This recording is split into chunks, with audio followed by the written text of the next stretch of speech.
Good afternoon, Nigeria. Welcome to another exciting episode of Rubbin Minds. My name is Latasha Ngube, still your host for this week, still standing in for Ebuka Obi-Uchendu, and I promise we have a delightful show for you guys today.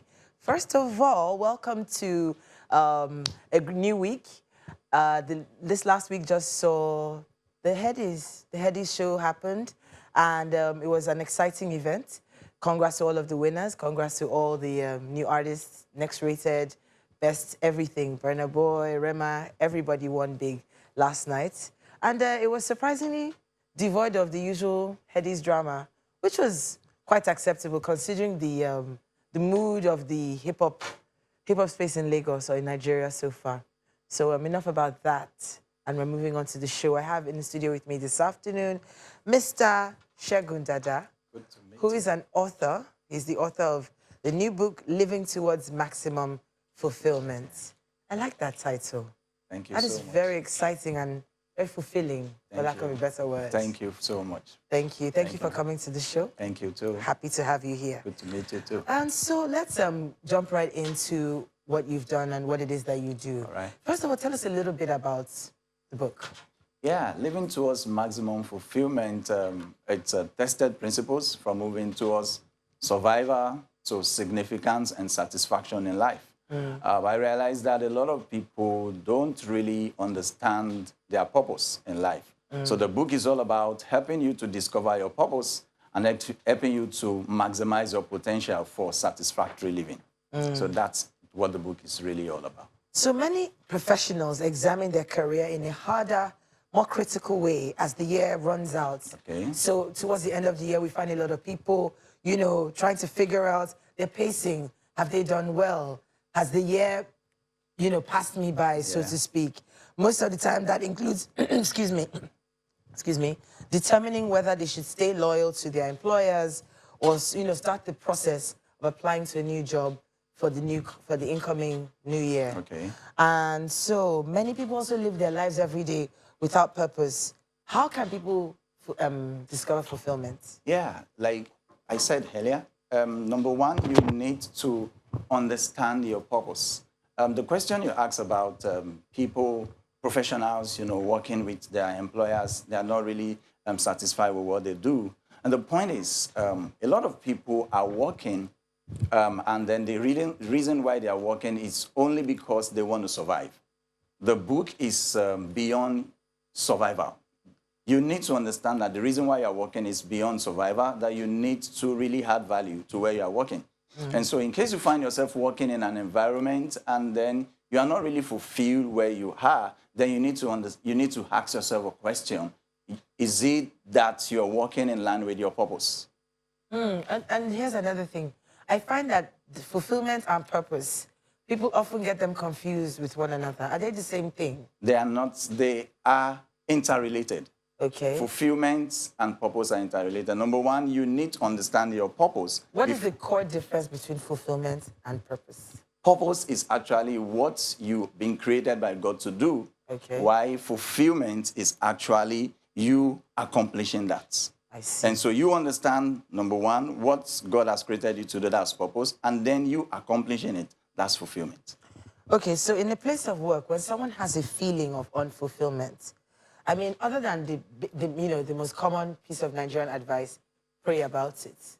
What else can you do, realistically? Yeah, realistically.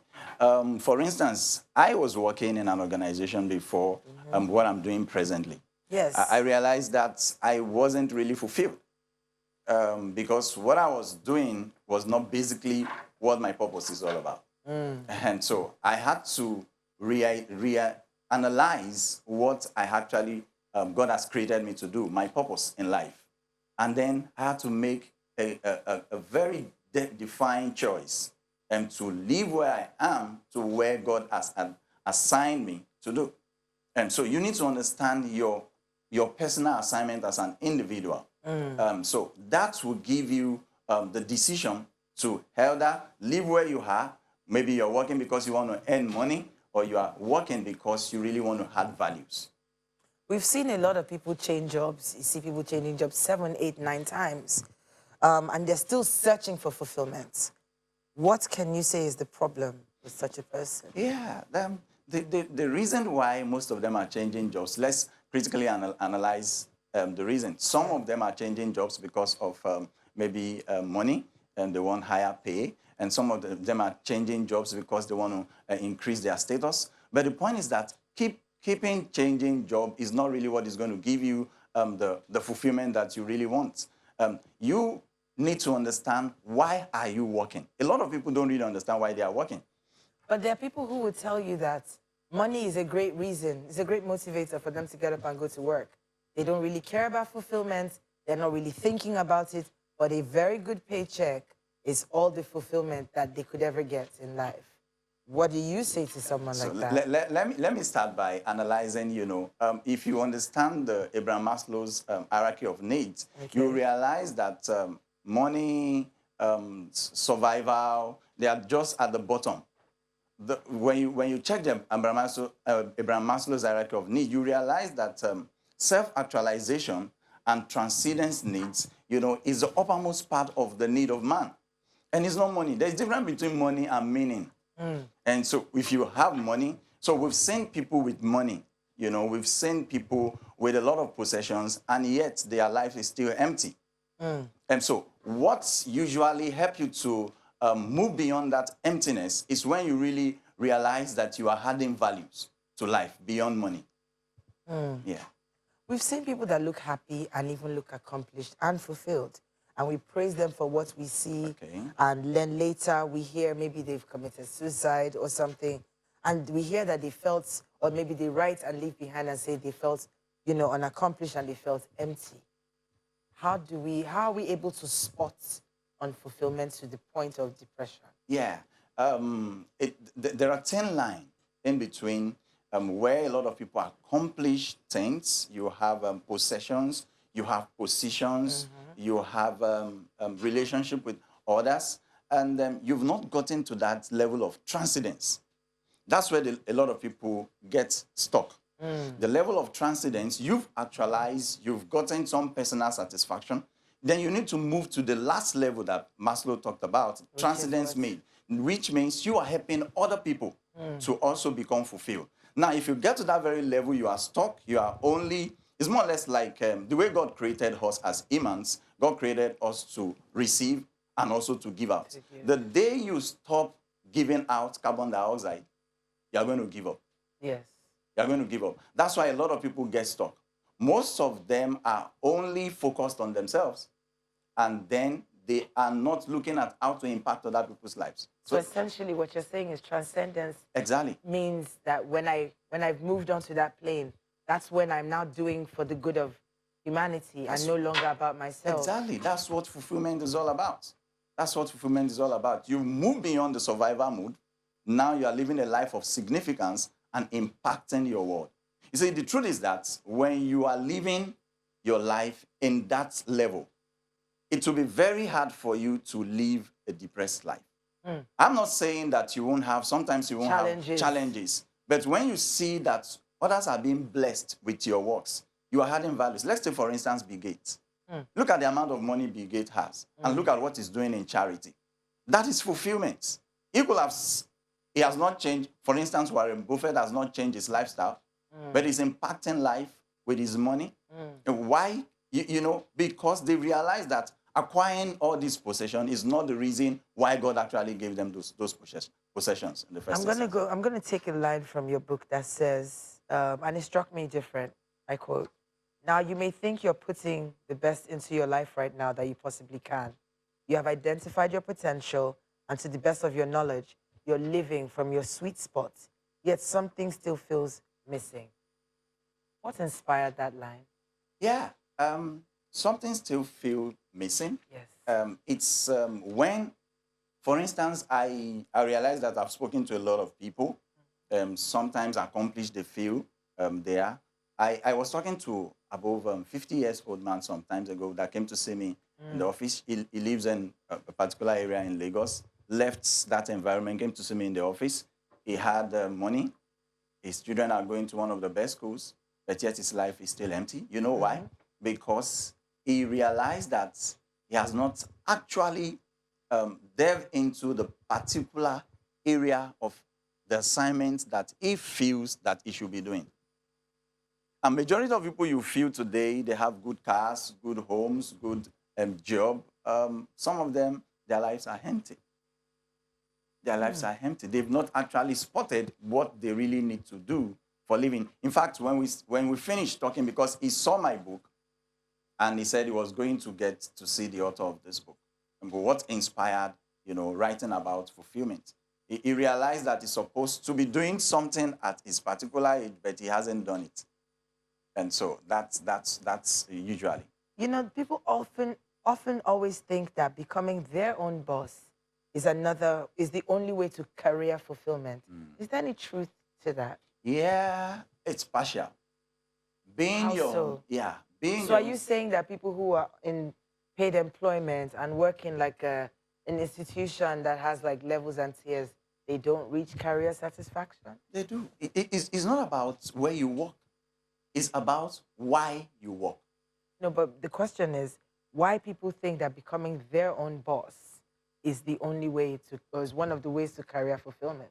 And like I said, if you become your own boss, why do you want to become your own boss? That's what I'm saying. The why is the major aspect of this question. Why do you want to become your own boss? Do you want to become your own boss because you want to make a name? Or do you want to become your own boss because you want to empower people? Or maybe you just don't want to get out of the house early anymore. It might be part of it. But if that is the reason because you want to maximize your time, you want to do some other things, which is very good. But that shouldn't be the only reason why you want to become your own boss. A lot of people want to become their own boss. They want to start their own organization just because they want to be able to get more money. And that shouldn't be the reason. Because if that is your reason why you want to be your own boss, you will encounter situations that will make you frustrated. Yeah. So this is not your first book, I understand. You've written 3 books. Can you tell us a little bit about them? Yeah, I wrote You Are Special. Yeah, a guide to positive self-esteem and exceptional living. Okay. Why the topic You Are Special? We're living in times, very, very dangerous times and very, very challenging times where a lot of people are battling with identity crisis. Absolutely. Identity crisis is a crisis and a battle you will ever live to fight all the days of your life. And because it doesn't respect your title, it doesn't respect your position, it doesn't respect your possession. Identity crisis is why a lot of people today are victims of depression. People can't define themselves. They allow the social media and they allow others to define them.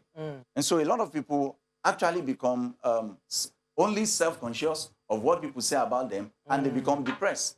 We're losing a lot of our younger generation because of expecting the society to define them. That's why I wrote You Are Special, so that people can really identify who they are. I think there's a quote by, is it Nietzsche, that says you have to define yourself for yourself or be eaten up by other people's impressions of you or something like that. Yes, you have to define yourself. I usually say this. If you allow people to define you, they will confine you. I like that. Yeah, if you allow people, the society to define you, they will confine you to their own definition. And so, how do you really get who you are? Have you ever thought about it that most times when people have arguments, the first thing they talk about is, who are you? Who are you? Who are you? Tani Baba. Exactly. Who's your father? Who's your father? What do you have? What do you know? Who are you? Who are you is the driving factor behind the reason a lot of people have relationship issues. There's something I want us to quickly go back to before we continue this trajectory. When we're talking about people like Warren Buffett and Bill Gates, so it would seem that these people, maybe because of the amount of wealth that they've garnered, they're able to be more fulfilled or they're able to transcend and help. So are you saying that someone who dies poor cannot die fulfilled? That's why I said it's relative. I use Bill Gates as an illustration because we're talking about when you ask the question, people want to make more money, and I said it's beyond the money. You may not have some resources, but the fact is that are you resourceful? There is difference between having resources and being resourceful. There is difference between not having resources and being resourceful. The fact that you don't have money doesn't mean that you don't have meaning. I've said that before. The fact that you are poor doesn't mean that you are poor. And so what is poor? Poverty, like an acronym, they say, is passing over opportunities repeatedly. Yeah, P, passing, O, over, O, opportunities, and repeatedly. So the fact that somebody doesn't have money doesn't mean he's poor. And so the fact that somebody doesn't have money and he dies poor doesn't mean he's valueless. So how have you been able to use your life with whatever you have to impact the society? For instance, Mother Teresa was not like Bill Gates, was not rich like Bill Gates, and yet quite impactful. Quite impactful. In fact, people know more about Mother Teresa than some people that are still living today. Can you imagine? That's true. And because of her life of impact. Okay, so you wrote the first one, You Are Special. Living towards maximum fulfillment, and then You Are Special. Okay. And so let me tell you what's happened about You Are Special. I don't know if you heard about this story.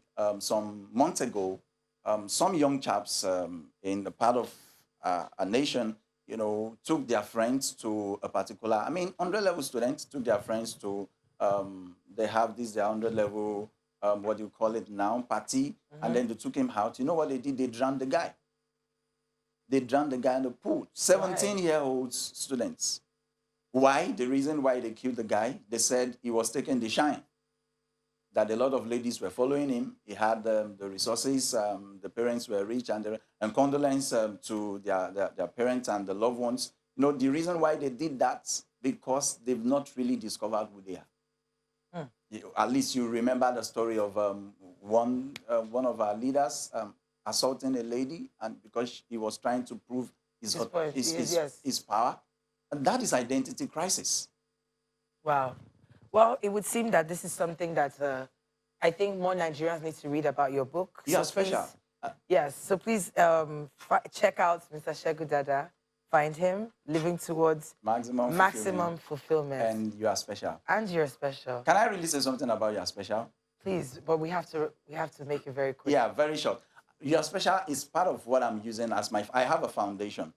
My aim of You Are Special is to go into all the secondary schools in Nigeria to actually reorientate our young ones, to make them understand that irrespective of what is happening in the society, in the educational system, that they are really special. So I've distributed a lot of these books. Over 200 copies have been given freely. Amazing. Yeah, to Amazing students. work. Thank you so much. Yeah, thank you. Thank you so much, and thank you again for coming to the show. Thank you. You've heard it, guys, from Mr. Segun Dada. I'm going to sign out very quickly with that quote. If you let society define you, then they will confine you. And so don't be confined, people. Also, don't go anywhere. We'll be right back after the break. What else?